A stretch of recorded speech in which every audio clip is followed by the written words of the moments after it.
नमस्कार, अब वक्त हो गया है विकीपी टॉप 10 का। तो आइए देखते हैं देश और दुनिया की टॉप 10 खबरें। चीन में एक बार फिर से कोरोना वायरस के बढ़ते मामलों ने दुनिया को चिंता में डाल दिया है। चीन के सबसे अधिक आबादी वाले प्रांत गुआंगडोंग के शहर में कोरोना वायरस के बढ़ते मामलों को देखते हुए लॉकडाउन को और सख्त कर दिया गया है।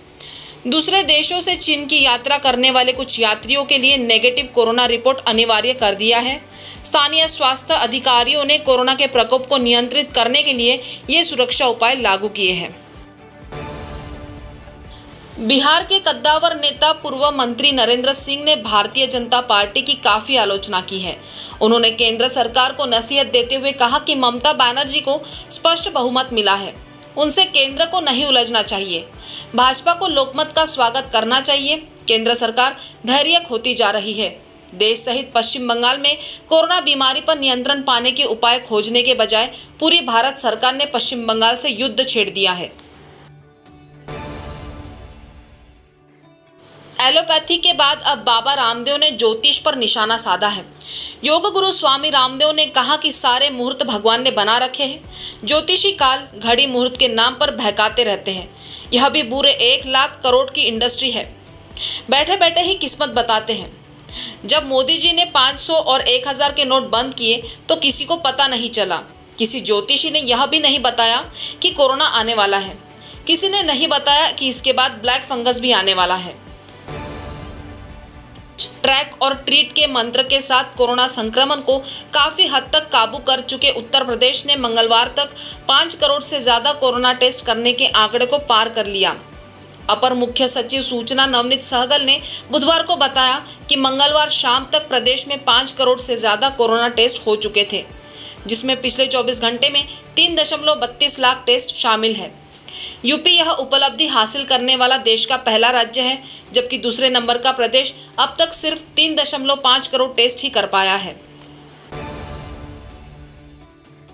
मध्य प्रदेश में बीती रात चलती ट्रेन में बड़ी वारदात हुई। इंदौर बिलासपुर नर्मदा एक्सप्रेस के स्लीपर कोच में 27 साल की युवती मुस्कान हांडा यात्रा कर रही थी। यह गाड़ी जब सीहोर स्टेशन के करीब ही थी, तभी उसका एक युवक से विवाद हो गया।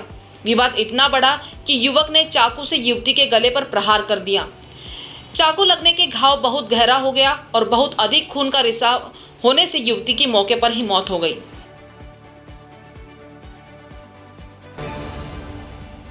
अमेरिका की 2 महिला वैज्ञानिकों ने दुनिया में पहली बार मां का दूध प्रयोगशाला के अंदर बनाने में सफलता हासिल की है। यह दूध कुछ उसी तरह से पोषक तत्वों से भरा है जैसे मां का दूध होता है। इस दूध को बायो मिल्क नाम दिया गया है। इसे बनाने वाली वैज्ञानिकों ने कहा कि उन्होंने बायो मिल्क के पोषकता की जांच की है। साथ ही यह असली मां के दूध की तरह से सैकड़ों प्रोटीन, फैटी एसिड और अन्य वसा प्रचुर मात्रा में मिलाने का प्रयास किया गया है। इजराइल के वैज्ञानिकों ने चूहे के जीवन को 23% तक बढ़ाने का तरीका ढूंढ लिया है। इस बेहद अहम शोध को अगर इंसानों पर लागू किया जाता है तो मनुष्य का सामान्य जीवन 120 वर्ष तक हो सकता है।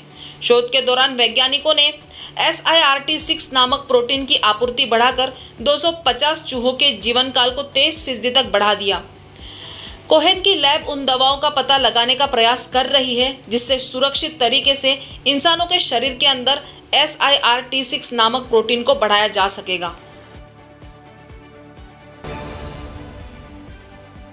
बिहार में अब ड्यूटी के दौरान पुलिसकर्मी मोबाइल फोन या किसी अन्य तरह की इलेक्ट्रॉनिक डिवाइस इस्तेमाल नहीं कर पाएंगे।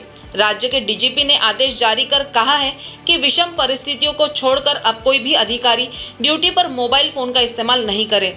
इस तरह की लापरवाही से जनता के बीच पुलिस की छवि खराब होती है। वीआईपी लोगों की सुरक्षा में तैनात और चौराहों पर ड्यूटी करने वाले पुलिसकर्मियों के लिए विशेष तौर पर यह आदेश लागू किया गया है। मानसून अगले 24 घंटे में केरल में दस्तक दे सकता है। यह तय वक्त से 2 दिन लेट है।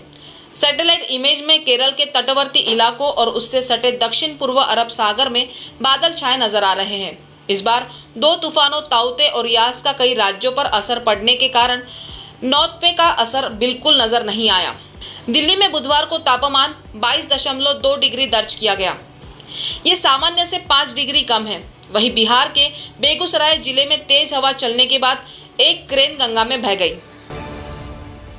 महाराष्ट्र सरकार ने कोविड का इलाज करने वाले प्राइवेट अस्पतालों की मनमानी वसूली को रोकने के लिए एक नया नोटिफिकेशन जारी किया है। इसके अनुसार महाराष्ट्र के सभी शहरों ए, बी और सी कैटेगरी देकर हर शहर में कोरोना के इलाज का रेट तय कर दिया गया है। पिछले नोटिफिकेशन की तारीख बुधवार को खत्म हो गई। इसमें बदलाव करके नया नोटिफिकेशन जारी किया गया है। राज्य सरकार की ओर से पहले तय की गई दर बड़े शहरों और दुर्गम इलाकों में समान थी। तो टॉप 10 के खबरों के सफर में आज इतना ही। आपसे फिर मुलाकात होगी, तब तक बने रहिए वीकेबी न्यूज के साथ। नमस्कार।